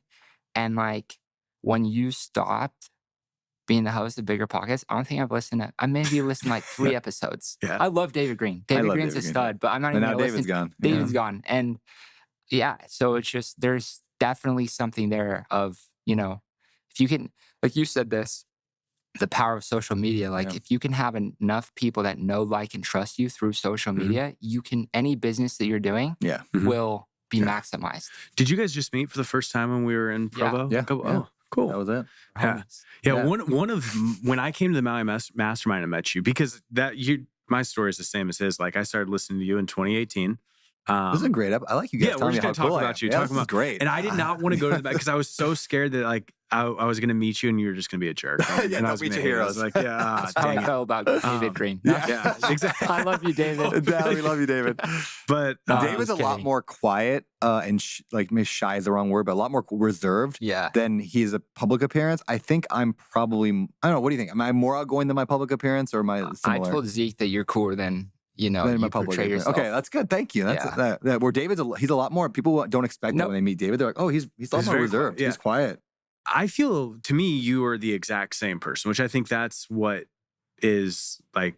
Just better looking in real life than I am on the camera. So. You're way taller than me. That's what everyone says. That's the number one thing people say when they meet me in person. Everyone says it. Whoa, you're way taller than I thought you'd be. Yeah. And I'm like, I don't know if that's a compliment because I'm like, do I sound like I'm like 5'2"? Like that's my voice is like 5'2". I wish it was taller. I get bigger a lot. Like you're way bigger, not taller. Not taller. Way bigger. You're way bigger. I'm like, oh, cool. What does that mean? But you are like you're almost like people don't know. David would always say this. Now you can say the same thing. People don't realize how tall David Green is and how tall Cathcart is because they're always standing next to me on pictures, and I'm just awkwardly tall. Because you're 6'6". I'm 6'5" and 6'5". Yeah. No, David Green's awesome, but I feel like when I met David Green though is only like 6 feet tall. I'm at least 6'3". He's like 6'2". He is not. He might be 6'3". No, I look down. You're on like him. 6'3". Yeah, he's 6'1". Anyway, but I'm taller than David Green. Yeah, it's funny because I asked you after I met David. I'm like, is David always like? He's reserved, man. He's a cop. He is reserved, and he sits in the corner and he judges everybody. Yeah. Like as a cop would. He always makes sure his back is never facing the door. Like he's always looking out. Like he is a cop in a real estate investor's body. It's great. But listening to his podcast, I mean, Ryan Pineda with him was like really interesting. I felt bad for him. Yeah, like, he's been going through a lot. Yeah, everyone should go listen to that episode. David was on Pineda's podcast. It was phenomenal. Yeah. And the part too about like dating, like early on and getting married early versus late. Yeah, it's really good. Yeah, really good stuff. We'll bring David back in. He's I think he's been on the show twice, I believe. But whenever David comes out to Hawaii, we'll bring him back on. Yeah. So David Green, come hang out again with Cam and I. And one of my favorite Bigger Pockets episodes is when you and David go through the 10 principles of being a millionaire, I think it is. Yeah. You know, you do the 5 and then part 2 the 5. Yeah, it's been a long time. You should all go check that out. Yeah, actually, Cam and I are going to start doing more of those like kind of duo podcasts where we don't have any guests in. I think we're recording one later this week, actually. We are, yeah. So I'm excited for that. I like that kind of stuff. So tell me about your podcast. Speaking of podcasting, why did you start it? Where'd the name come from? Tell us about it. Yeah, so the podcast is called Proximity is Power. Proximity is power. I think one of the quotes that I live by is like my dad said, it's Charlie Tremendous Jones said it, but you will be the same person you are today you will be the same person you are today as you are 5 years from now, besides the people you meet in the books you read. Yeah. And I believe that 1000%. Like when I met Brandon, I'm like, how is Brandon Turner Brandon Turner? And Brandon Turner is Brandon Turner because he's been the host of Bigger Pockets. So he's been able to access the top people in the world at anything. Like he's gotten Grant Cardone on, you know, Patrick Bet-David. Like your proximity is insane. And then not only that, come to find out you read freaking like a crazy man, 50 to 75 books a year. I'm like, no wonder you're dominating. Like you're dominating more than a lot of people are dominating. And it's because like of the people I meet in the books I read. Principle. Yeah. And so that idea came, like I said, from my dad in high school. And from that day forward, I just tried to hang around. Like you are the average of the 5 people you spend most of your time with. Yeah. Because who you spend your time with matters because you start to think like they think, act like they act, say what they say, watch what they watch, read what they read, you know, eat what they eat. And if you do the same things as other people, you will get the same results. Yeah. So the easiest thing to do in life, if you want to change, is change your circle of influence. Whether that's through proximity, through people one-on-one in person, or it's like podcasts or it's books, or it's YouTube. Yep. Like, we have interviews of Elon Musk. That was not a thing 10 years ago. Yeah. Mm-hmm. And because it's free, nobody freaking watches them. I know. And that's insane. It's insane. Like, I was just listening to Joe Rogan and Donald Trump interview. Like, you the access that you have to proximity right now in 2024 is insane. But because it's free, no one's taking advantage of it. So that list I sent you a list. I have an ebook called like 100 books that made me a millionaire, or books that'll make you happy, healthy. Yeah. There's 100 books in there. Anyway, if anybody wants it, just DM me, go to Instagram, DM me the words. I don't know. Like, how about just books, BOOKS, and it'll automatically send you it. But it's 100 books. How many of those though were that? I'd were read nudie. Half of them. So there's still a lot of new ones in there. I'm so pumped. Okay, there's a lot of books in there. I'm so pumped. It's like every book that made an impact on my life. I love it. Is in there. So anyway, I'm gonna send you mine too. Yeah, maybe. Please do. Yeah, all 650. I want. No, I'll send you the top. You know what I'm reading right now? I just picked it up on Audible, so I'm listening to it. Have you read Chop Wood, Carry Water? I haven't. I've heard of it. Yeah, I'd heard of it for a few years. It's like fable. Yeah. And so like it's a shorter fable. I think it's a 2-hour long audiobook.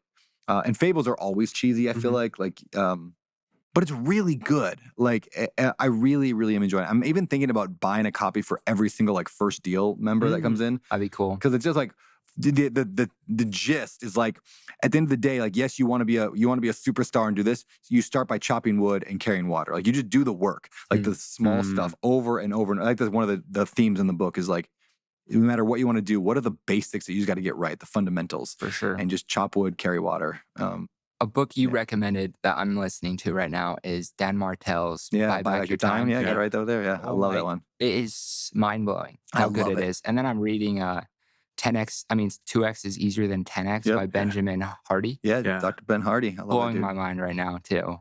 Freaking phenomenal book. Those are great books. Yeah, we had Dan Martell come to the last 50 event that we do. He came in person and like flew his private jet in and we hung out with him. It blew everyone's mind. And I'm trying to get Dr. Ben Hardy to come to the next one. You should join the 50. Oh, I know. We've been talking about it. I sign up through me so I can get a $5,000 referral. Yeah, there you go. I will do it in 2025 because we'll talk about Tony in a sec, but I just dropped a lot of money in and that's going to take a lot of time on that. Can I call you January 2nd to get you registered? Yeah, call me January 2nd of 2026 when I finish Plat. I actually... are you going to Platinum? I am. That's awesome. It's a lot of money. Yeah. We'll talk about that, but... Let's talk about Tony Robbins. Let's talk about Tony Robbins. Why what has Tony done to you? Okay, because proximity is power, but you shouldn't learn from everybody. Mm-hmm. Like, quality matters on who you learn from, right? Like, there's some books that you should read once and never again. And then there's some books that you should read over and over and over again. So who you learn from matters, right? And so what I love, like, I think there's a lot of different people in life that you can look up to. You can look up to people, financially, business-wise, investing-wise. You can look up to people spiritually, giving back, those types of role models. You can think about people that are healthy and have the body you want. But there's very few role models that you would want to emulate in every part of your life. Mm-hmm. And what I love about Tony Robbins is he is dominating at every level of his life. Like, Tony Robbins is Tony Robbins because he goes and learns from the best people in the world at every subject of life, goes and learns from them, and then teaches you what he learned from the top people in the world at every walk of life. Yeah. Mm-hmm. Like, there's no one doing it better. There's no better coach in the world, in my opinion, than Tony Robbins. Mm. There's not. He's helped more people than anyone on the planet, in my opinion, that's living right now. Mm-hmm. Yeah, I'd say Jesus before. Yeah. Tony Robbins. What are we doing? What are we doing in December? Together with Destiny. Is that what it is? Date with Destiny? Date with Destiny. That's December 2025, right? I'm going this year and next year, but yeah. Brandon's coming. 2025, you and I are going. Yeah. And maybe Cam. Whoever wants to come. I already said I'm in. So Cam's in. We should, wait, do you have to get, do tickets sell out early? Did you buy them already? Do we have to just buy them when they come out? Like, how's that work? Yeah. I mean, you want to get them early, but we'd be fine to buy them we should in the next 6 months. Yeah. We should put it out there and like meet somewhere in the country, take a private jet together. That'd be sick. There and back. And then we just bring like 10 people with us and we just all divide the cost of a private jet. That'd be so sick. Or so just talking about this today, there's going to be 50,000 more people at Date Date with Destiny. They're like, we're going to meet Brandon. We're going to at get a this private event. jet. We're going to fly to Date with Destiny. But yeah, so how I got involved with Tony is growing up, my dad was listening to, recordings like DVDs or, MP3s of Tony Robbins. But my first Tony Robbins event happened in 2019.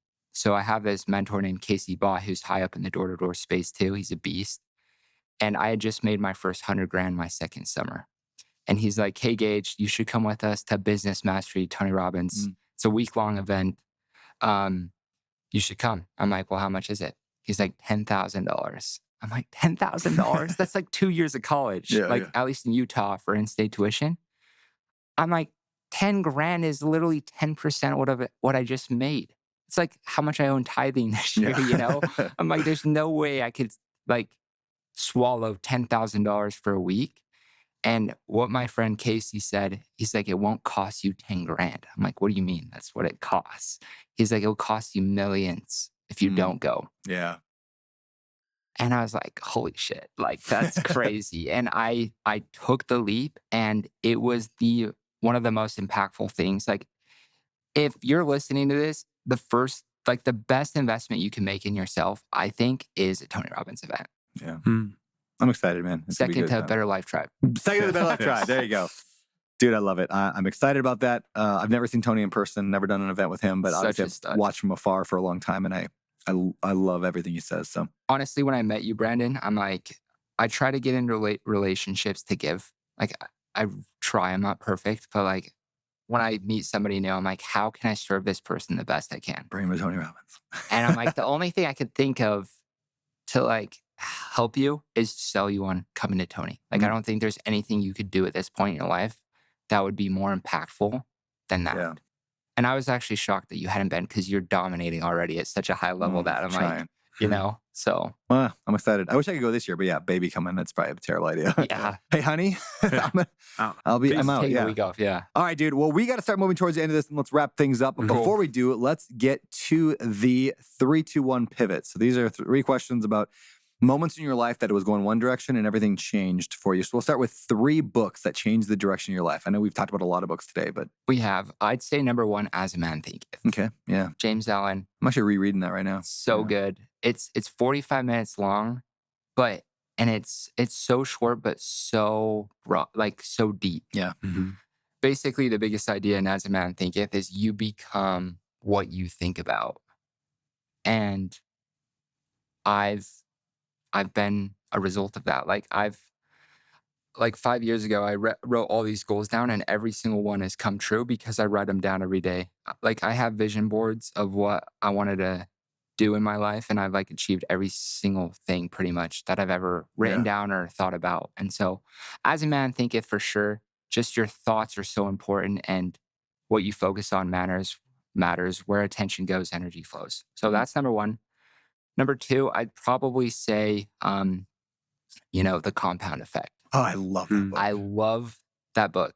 If somebody asks me for a personal development book, that's usually the first one. Me too. I recommend. It's always the one I recommend. Such a fun read. Yeah. So much gold nuggets in there. Yeah, agreed. Love that book. And then I'd say 3rd, I really like Outwitting the Devil by Napoleon Hill. Never read it all the way through. I need to. It's really good. Basically, in that book, it talks about how the devil controls 99% of people in the world and how to escape that and how to control your own mind and be definite in purpose. You know what's a fun ChatGPT prompt I've seen a few people do right now is act as the devil, and then it'll say how would you take me off the path of whatever, my fitness, my health, my family, and give me 10 things you would do as the devil to take me away. And it's so good. It's first I would destroy this, or I'd take this away, I would remove this. That's literally Outwitting the Devil. Yeah. He basically asks the devil what tools and strategies he uses to control 99% of people's minds. And cool. It's eating bad. It's addictions to all these different types of things. So that book I'd highly recommend. Yeah. It's awesome. All right. 2 people. Who are 2 pivot people that you've...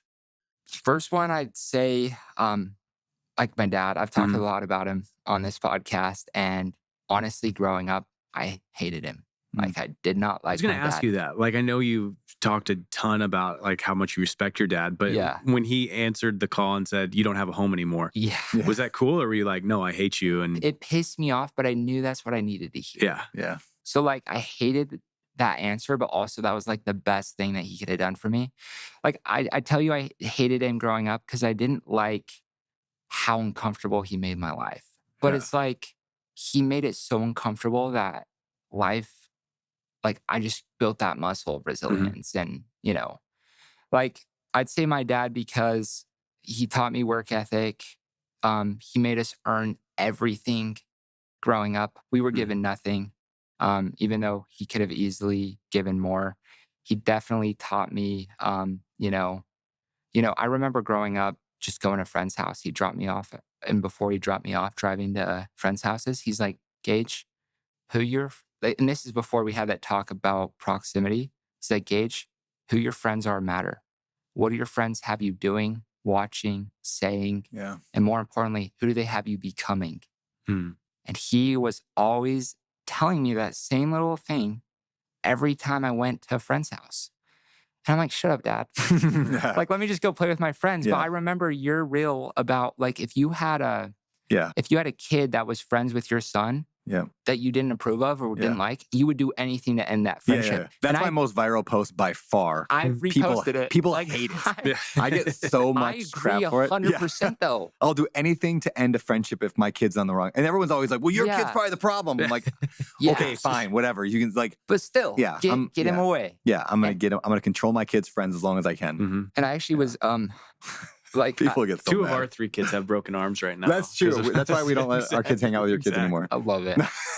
But so I'd say that for sure. I actually was just interviewing on my podcast the coach, BYU men's head soccer coach, and he said something super interesting about parenting. He said your influence as a father ends at the age of 12 to 14. Ends. Like like so many. I'm not a parent yet, but so many of my friends that are dads don't spend time with their kids. They're like, it'll be more fun when they're teenagers. It will be more fun when they're older. Yeah. But you really have these pivotal years as a parent from 0 to 12 where you influence them so much or you don't.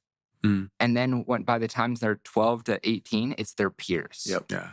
And so I felt like my dad and mom were so awesome at teaching me who I wanted to be, who they wanted me to be at such an early age, and made me question, my relationships with friends. So I always tried to hang out with good people, and it made me a good person. So cool. My dad, 1, 2.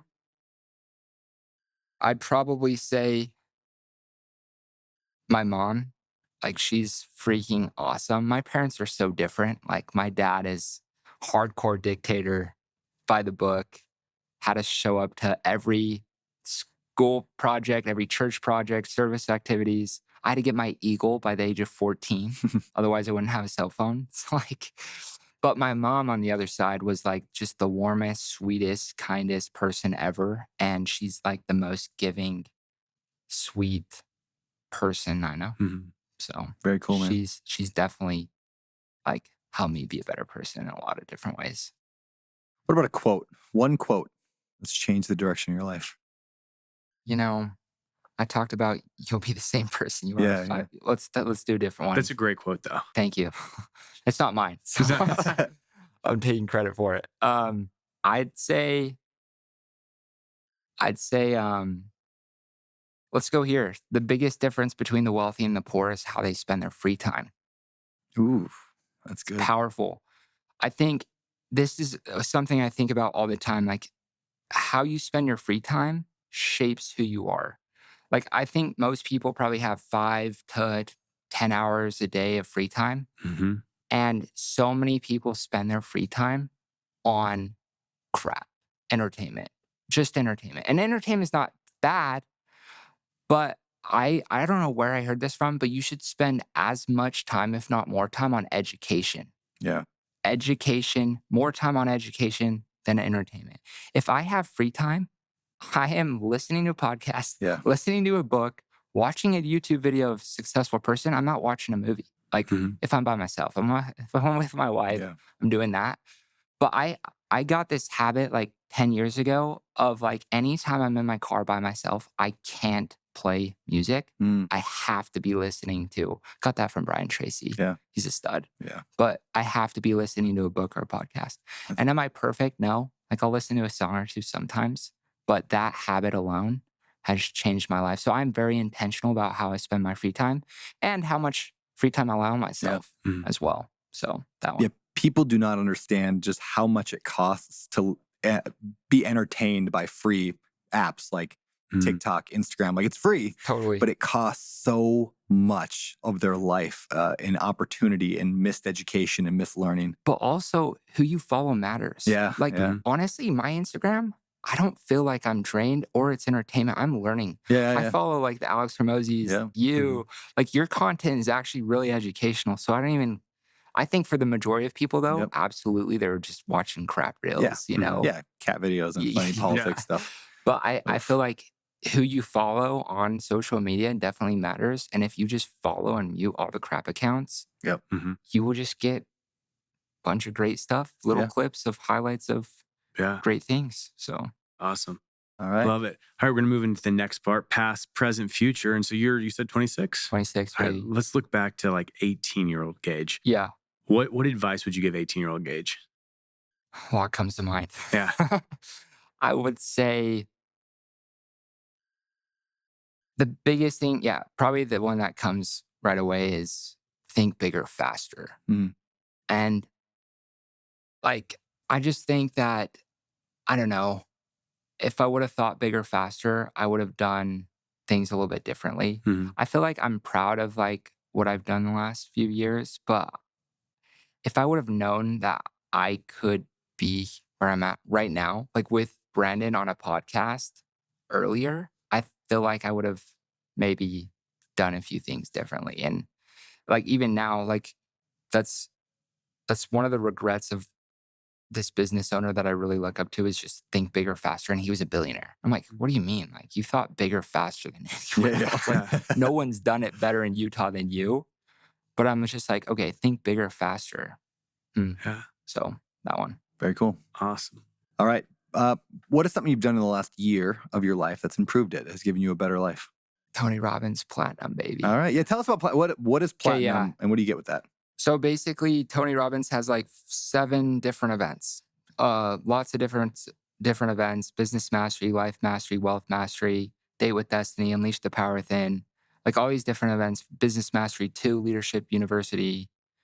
But with Platinum, and each event ranges between $2,000 up to like $10,000. And then depending on what type of seating you want, it's even more or less. Crazy amounts of money for 2 or 3 days, right? But I like am a different person after each of these events. Like Date with Destiny example. Date with Destiny is probably his most famous event. It's the one that if you've been to all of them, everyone would say Date with Destiny is their favorite, which is why I'm convincing you to come that one. Okay. But Date with Destiny is so cool because what it is like Tony talks about how the first 18 years of your life, you become somebody unintentionally. Like you're shaped by external influences, your parents, your coaches, your teachers, Sunday school teachers, and you're just shaped by all these external factors and you become somebody that you don't intentionally choose. So he says everybody has this software downloaded from 0 to 18, and most people live their entire lives never updating the software. Like never even realizing they have a software and then never like updating. And he's talked about iPhones, like iPhones get a new software update like every couple months, but most people never update the software their life. And so what Date with Destiny is the first 3 days of the 6-day event is figuring out who the hell you are, who Cam Cathcart is at the deepest level. He takes you through 16 different exercises to figure out who you are at the deepest level. And then the 4th day, you set goals for the future. And then the 5th and 6th day, you reprogram your psychology to go be the new person that you need to become to go hit your goals. Because the biggest thing Tony talks about is the biggest chokehold in your business, the biggest chokehold in your life, the biggest chokehold in your marriage, the biggest chokehold as a father is your psychology. And Date with Destiny freaking programs your psychology better than anything I've ever heard of. One of the examples I'll tell you, you're like, what the hell? What are some of the 16 things that he puts you through? I'll give you a couple examples. So one, he talks about how everybody has a primary question. He says everybody has this question that they ask themselves multiple times a day, over and over and over and over again. And he gave this story about how he figured out that there was such a thing as a primary question and what his question was. So he talked about how he went to his friend's seminar, and he's a seminar guy, but he went to support his buddy's seminar. He got there late and he had a seat in the front. So it was really awkward to make his move to the front, but he goes and sits and starts watching the seminar. And he said the seminar was terrible. It was a bad seminar, but he just started taking notes. And at the end of the seminar, all these people, Tony Robbins, right? They come up to him, you changed my life. And they're like, Tony, we saw you taking notes like a madman. This seminar sucked. Like, what the hell did you take notes on? And he's like, what did I take notes on? And all of his notes was how to make the seminar better.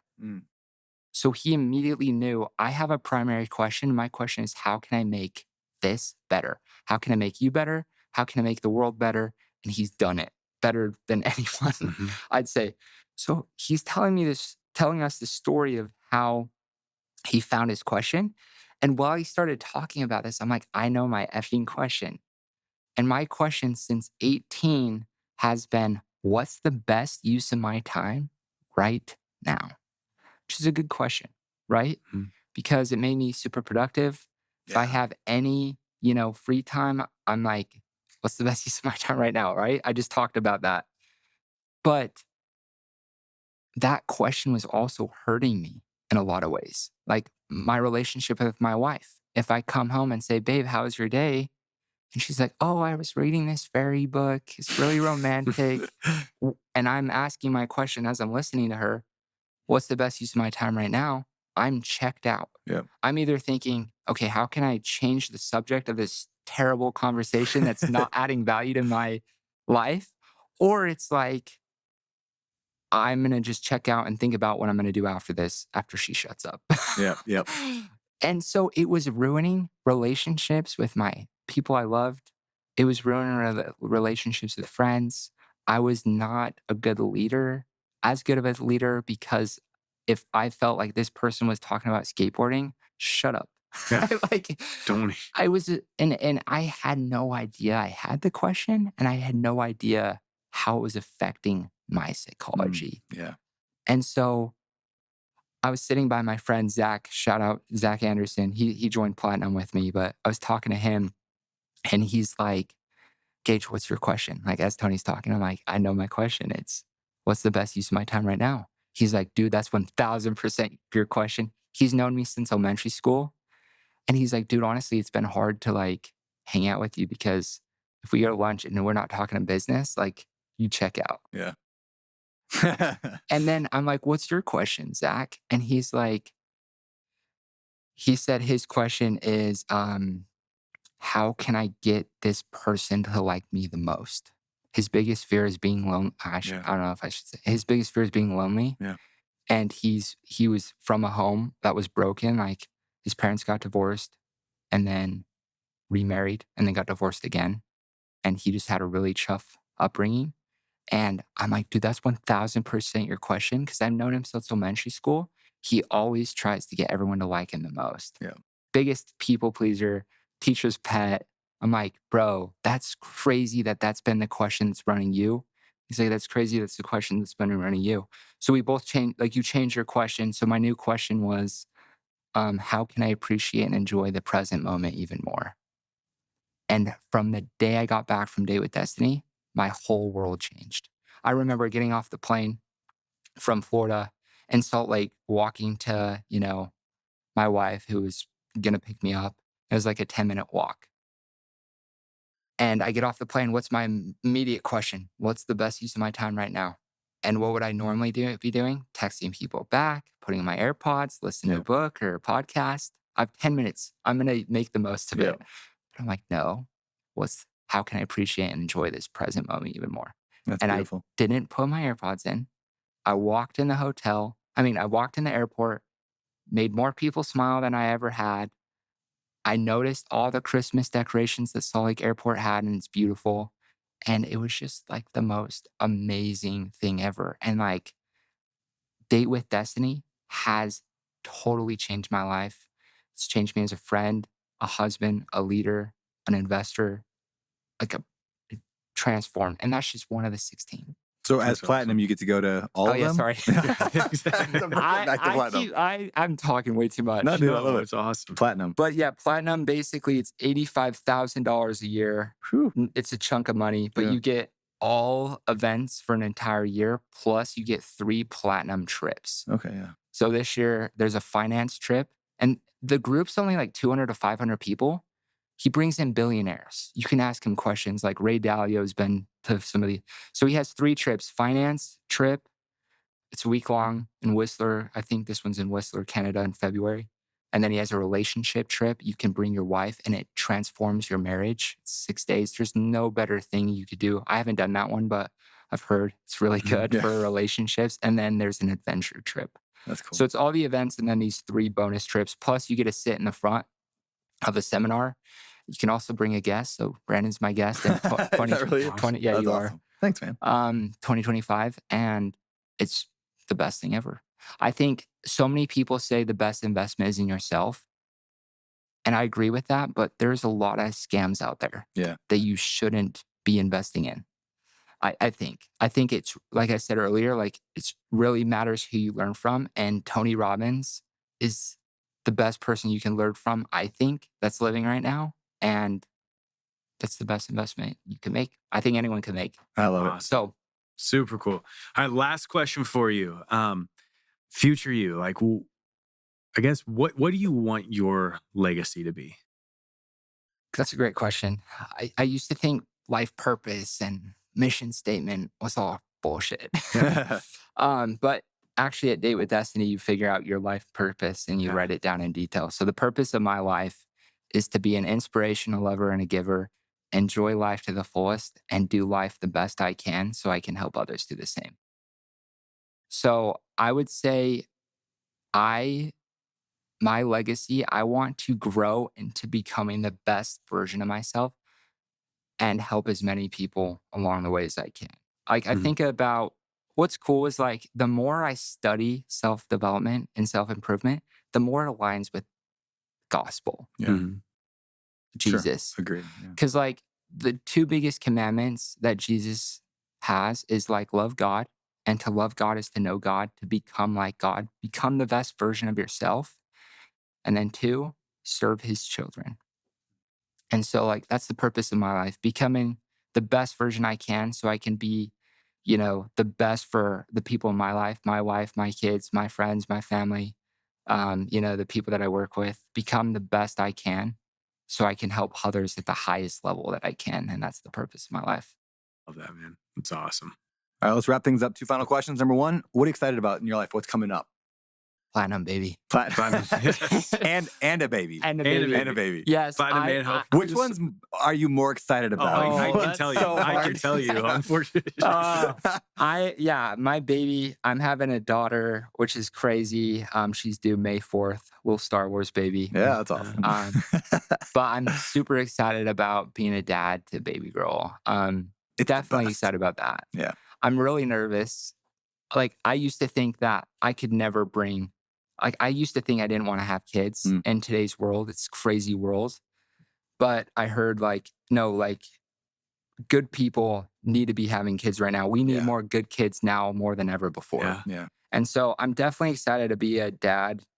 I'm really excited about the podcast. Like I love running the podcast.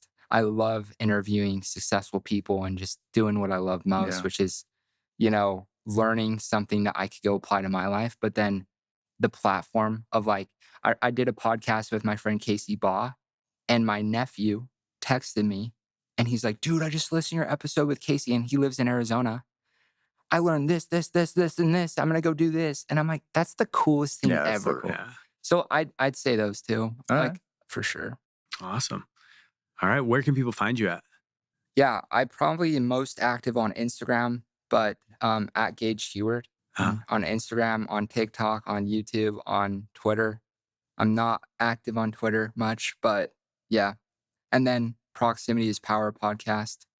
That's where you can find me. All right, dude. This has been amazing. Thank you for coming on.